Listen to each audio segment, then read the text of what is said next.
আসসালামু আলাইকুম সবাইকে রিজওয়ানের সালাম। সেই দিন আমরা চলে গেছিলাম, কালকেই আমরা চলে গেছিলাম মালদা, আমি মা আর আমার ড্রাইভারটাকে নিয়ে।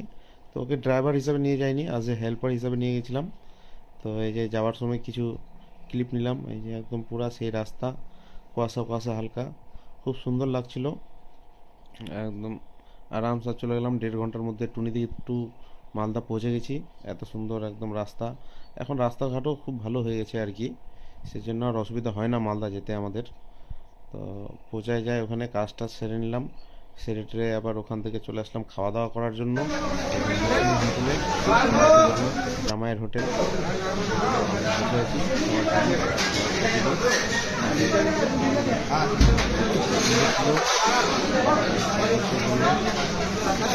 আগে শুক্তো দিয়েছিল, শুক্তো আরও অনেক শুক্তো দিয়ে ফার্স্ট টেস্ট করবো। শুক্তোটাই ট্রাই করলাম। খাওয়া দাওয়া করে ভালো লাগে না, বেশি ভালো লাগে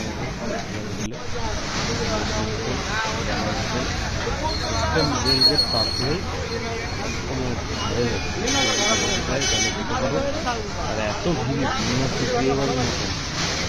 খাওয়া দাওয়া করছি আর এদিকে পিছনে লোক দাঁড়ায় আছে। ঠিক আছে, আমার রান্না খুব সুন্দর, রান্না সবজি, ঠিক আছে, তাই।